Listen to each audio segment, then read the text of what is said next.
17 अगस्त 2024 की शाम का यह समय था। दिन ढलने ही वाला था कि एक व्यक्ति थाने जाता है और पुलिस से कहता है कि मुझे गिरफ्तार कर लो, मैंने अपनी ही बेटी को जान से मार दिया। यह सुनकर पुलिस वाले काफ़ी हैरान हो जाते हैं और उस व्यक्ति को लेकर जब उसके घर जाते हैं तो देखते हैं कि एक लड़की मृत अवस्था में आंगन में पड़ी है।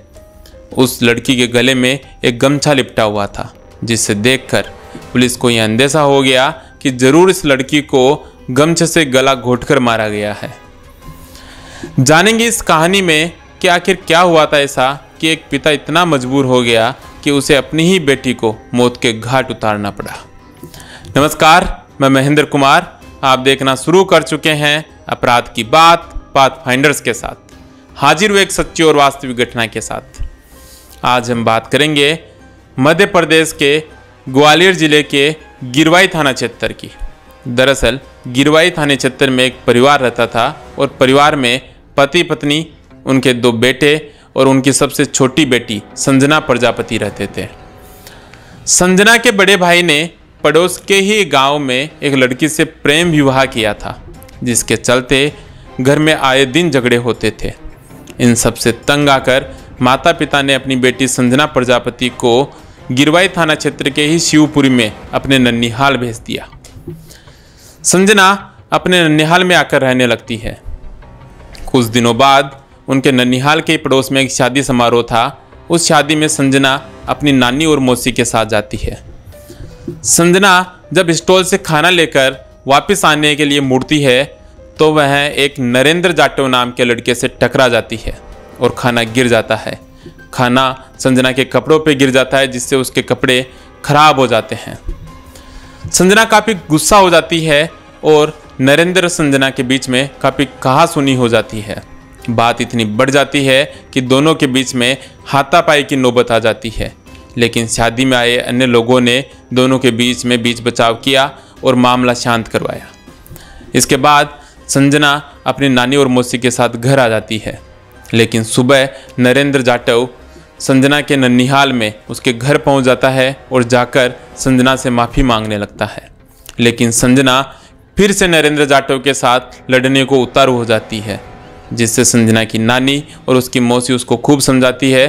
तो संजना उस लड़के से कहती है कि ठीक है, मैंने तुम्हें माफ़ किया, लेकिन अब तुम यहाँ से चले जाओ। इसके बाद नरेंद्र जाटव का संजना के ननिहाल में आना जाना लगा रहता है, जिसके चलते दोनों में हंसी मजाक शुरू होती है। दोनों एक दूसरे को अपना मोबाइल नंबर देते हैं और दोनों में बातचीत शुरू हो जाती है और ये बातचीत इतनी बढ़ जाती है कि दोनों में घंटों तक फ़ोन पर बातचीत होने लगती है। इस बीच नरेंद्र जाटव संजना से अपने प्यार का इजहार करता है और साथ ही बताता है कि मैं 2 बच्चों का बाप हूँ और मैं शादीशुदा हूँ। इस पर संजना नरेंद्र से कहती है कि मुझे इस बात का कोई फर्क नहीं पड़ता, मैंने सिर्फ तुमसे प्यार किया है। दोनों एक दूसरे के प्यार में डूब जाते हैं और नरेंद्र जाटव यह भूल जाता है कि वो शादीशुदा है और उसके कंधों पर 2 बच्चों की जिम्मेदारी है। दोनों को जब भी मौका मिलता दोनों अपने परिवार वालों से छुप छुप कर मिलते। अब संजना उसी लड़के के प्यार में पागल थी जिससे उसका कभी झगड़ा हुआ था। जब इन दोनों के प्रेम प्रसंग की खबर संजना की नानी और नरेंद्र जाटव की पत्नी को लगती है तो दोनों ने नरेंद्र जाटव और संजना को काफ़ी समझाया, लेकिन दोनों समझने को ही तैयार नहीं थे। साथ ही नरेंद्र जाटव की पत्नी अपने पति और संजना के सामने हाथ जोड़कर गिड़गिड़ाती है और अपने पति से कहती है कि अगर तुमने इससे शादी कर ली तो मेरा और मेरे बच्चों का क्या होगा, कम से कम उनकी तरफ तो ध्यान दो। लेकिन नरेंद्र एक भी नहीं सुनता। इसके बाद दोनों को जब भी मौका मिलता ये दोनों कोई भी मिलने का मौका नहीं छोड़ते। कुछ दिनों के बाद संजना के नानी ने संजना को वापस उसके गांव भेज दिया। यहाँ आने के बाद भी संजना को जब भी मौका मिलता वो नरेंद्र से मिलने के लिए जाती। लेकिन जब संजना के घर वालों को इस प्रेम प्रसंग के बारे में पता चला तो संजना के पिता ने और उसके भाइयों ने संजना को काफ़ी समझाया कि बेटा, तुम्हारा उस 2 बेटों के बाप के साथ कोई भविष्य नहीं है, और तो और वो दूसरी जाति का भी है। तुम उससे मिलना बंद कर दो। साथ ही तुम सोचो कि अगर तुमने उससे शादी कर ली तो उसकी बीवी और बच्चों का क्या होगा। इस पर संजना कहती है कि मुझे इसकी कोई परवाह नहीं है, भाड़ में जाए उसकी बीवी और भाड़ में जाए उसके बच्चे, मुझे केवल नरेंद्र के साथ शादी करनी है। इसके बाद संजना के दोनों भाई नरेंद्र जाटव के पास जाते हैं और उसको समझाने की कोशिश करते हैं, लेकिन नरेंद्र जाटव भी समझने को तैयार नहीं था। इससे संजना के दोनों भाई नरेंद्र जाटव के साथ मारपीट करने लगते हैं और उसको यह चेतावनी देकर छोड़ देते हैं कि आगे से संजना के साथ मिलने की कोशिश मत करना। लेकिन इसके बाद भी दोनों मिलना जुलना जारी रखते हैं और दोनों शादी की सोच लेते हैं और एक दिन मौका पाकर संजना और नरेंद्र घर से भाग जाते हैं। इस पर संजना के पिता स्थानीय थाने में जाकर गुमशुदगी की रिपोर्ट दर्ज करवाते हैं। करीब 6 महीने बाद नरेंद्र जाटव और संजना राजस्थान के उदयपुर जिले में पुलिस को मिलते हैं और पुलिस उनको गिरवाई थाने में लाती है। यहाँ आने के बाद संजना पुलिस के सामने अपने माता पिता के साथ जाने की इच्छा जाहिर करती है, तो पुलिस कानूनी कार्रवाई करने के बाद संजना को अपने माता पिता के साथ और नरेंद्र को उसके घर भेज देती है। नरेंद्र जब घर जाता है तो उसको पता चलता है कि उसकी बीवी और बच्चे उसको छोड़कर यहाँ से चले गए। इसके बाद नरेंद्र वापस से संजना की मिलने की कोशिश करने लगता है। घर आने के बाद संजना अपने परिवार वालों के सामने, अपने भाइयों के सामने, सबके सामने हाथ जोड़कर माफ़ी मांगती है और कहती है कि मुझसे बहुत बड़ी गलती हो गई, मैं ये गलती दोबारा कभी नहीं करूँगी। इससे संजना के पिता संजना को कहते हैं कि कोई बात नहीं बेटा, गलती सबसे होती है, लेकिन तुम ये गलती दोबारा मत करना। इसके बाद संजना के पिता संजना के लिए लड़का ढूंढना शुरू करते हैं और जब वो लड़का देखने के लिए घर से जा रहे थे तो उनके पास बिल्कुल भी पैसे नहीं थे, क्योंकि वो मजदूरी किया करते थे और उनके परिवार की आर्थिक स्थिति काफ़ी खराब थी। इस पर संजना की माता ने कुछ गहने लाकर संजना के पिता को दिए और कहा कि इनको बेच दो जिससे कुछ पैसा हमें मिल सके। लेकिन कुछ दिन बाद ही संजना वापस से नरेंद्र से मिलने की जिद करने लगती है और एक दिन मौका पाकर नरेंद्र को अपने घर बुला लेती है और दोनों घर से भाग जाने की कोशिश करते हैं और गिरवाई थाने की तरफ जाने लगते हैं। लेकिन रास्ते में ही संजना के भाइयों ने और उसके पिता ने उन दोनों को घेर लिया। अपने भाइयों को आता हुआ देख संजना अपने प्रेमी नरेंद्र के साथ लिपट जाती है। उसके भाई संजना को वहाँ से लेकर जाने की कोशिश करते हैं, लेकिन संजना जाने को बिल्कुल भी तैयार नहीं थी और वह अपने प्रेमी नरेंद्र के साथ लिपटी हुई रहती है। इससे उसके बड़े भाई को गुस्सा आ जाता है और वो पास ही पड़े एक लकड़ी के डंडे से संजना के सिर पे वार कर देता है, जिससे संजना बेसुध हो जाती है।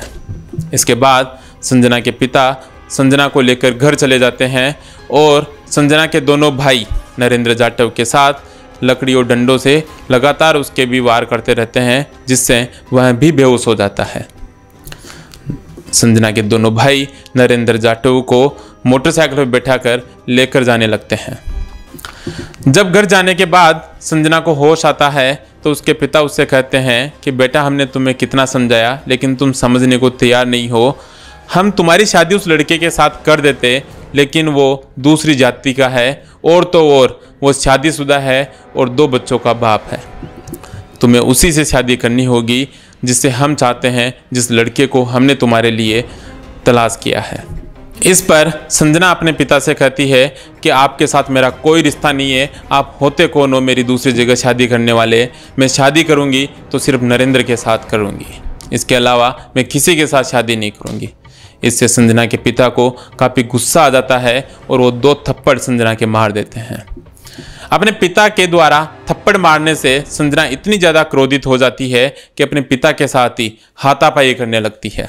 इस बीच संजना की माँ बीच बचाव करती है, लेकिन संजना के पिता उसको धक्का देकर नीचे गिरा देते हैं। हाथापाई के दौरान ही संजना ज़ोर ज़ोर से चिल्लाती है और कहती है कि मैं शादी करूंगी तो सिर्फ नरेंद्र के साथ करूंगी, मैं उसी से प्यार करती हूं, मुझे केवल नरेंद्र ही चाहिए, मैं मर जाऊंगी लेकिन किसी दूसरे लड़के के साथ शादी नहीं करूंगी। इससे संजना के पिता को और ज़्यादा गुस्सा आ जाता है और वह गमछे से संजना का गला घोंटने लगते हैं। यह देखकर संजना की माँ तुरंत बीच बचाव के लिए आती है, लेकिन वो सफल नहीं हो पाती और लगातार गला घोंटने से संजना की मौके पर ही मौत हो जाती है। इधर संजना के भाई नरेंद्र जाटव को मोटरसाइकिल पर बैठाकर लेकर जा रहे थे, लेकिन रास्ते में ही नरेंद्र जाटव को होश आ जाता है और वह लोगों को देखकर चिल्लाने लगता है, चीखने लगता है। चीख सुनकर वहाँ काफ़ी ज़्यादा लोग इकट्ठे हो जाते हैं और नरेंद्र मौका पाकर वहाँ से भाग जाता है। जब संजना के दोनों भाई घर जाते हैं तो उनको पता चलता है कि उनके पिता ने संजना को जान से मार दिया। तो दोनों भाई वापस से नरेंद्र को ढूंढने में लग जाते हैं। इधर संजना के पिता पुलिस में जाकर अपना गुनाह कबूल कर लेते हैं और कहते हैं कि मैंने अपनी बेटी को जान से मार दिया। पुलिस मौके पर पहुंचती है और बॉडी को पोस्टमार्टम के लिए भिजवा देती है। साथ ही संजना के दोनों भाइयों को हिरासत में लेती है। अब पुलिस नरेंद्र जाटव की तलाश में जुट जाती है, क्योंकि पुलिस को शक था कि नरेंद्र जाटव के साथ कहीं कोई अनहोनी ना हो जाए। लेकिन काफ़ी तलाश करने के बाद भी नरेंद्र जाटव का कोई भी सुराग हाथ नहीं लगता। नरेंद्र जाटव के बारे में पता करने के लिए ही पुलिस नरेंद्र जाटव की पत्नी के पास कॉल करती है, लेकिन उसकी पत्नी कहती है कि मेरा और नरेंद्र जाटव का रिश्ता ख़त्म हो गया। मेरा रिश्ता तो उससे उसी दिन ख़त्म हो गया था जब वो 6 महीने बाद संजना के साथ घर से भाग गया था। इसके बाद करीब घटना के 3 दिन बाद नरेंद्र जाटव अपने भतीजे के पास कॉल करता है और संजना के बारे में पूछता है। नरेंद्र जाटव का भतीजा नरेंद्र को कहता है कि मुझे संजना के बारे में कुछ भी मालूम नहीं है। इस पर नरेंद्र अपने भतीजे से कहता है कि अगर तुम मेरी कुछ मदद करना चाहता है तो मुझे संजना से मिलवा दे। तो उसका भतीजा उसको घर आने के लिए कहता है, लेकिन नरेंद्र घर आने के लिए इनकार कर देता है। नरेंद्र जाटव का भतीजा जब उससे उसकी लोकेशन पूछता है तो वह शहर के ही फूल बाग की बताता है। नरेंद्र का भतीजा बिना कोई देर किए तुरंत इस बात की सूचना पुलिस को देता है और पुलिस लोकेशन को ट्रैक करती हुई नरेंद्र तक पहुंच जाती है और उसको थाने लेकर आती है। थाने लाने के बाद नरेंद्र बार बार पुलिस के सामने एक ही गुहार लगाता है कि मुझे प्लीज़ संजना से मिलवा दो, क्योंकि वो संजना की हत्या के बारे में अनजान था। इसके बाद पुलिस उसको चाय और नाश्ता करवाती है और जब वह थोड़ा शांत हो जाता है तो पुलिस उसको बताती है कि संजना अब इस दुनिया में नहीं है, उसको उसके पिता ने गला घोंटकर मार दिया। यह सुनते ही नरेंद्र फूट फूट कर रोने लगता है और इस प्रेम कहानी का अंत भी संजना की हत्या के साथ ही हो जाता है। दोस्तों, इस घटना को बताने का उद्देश्य किसी की भावनाओं को ठेस पहुंचाना नहीं है, बल्कि समाज में अपराध के प्रति जागरूक करना है।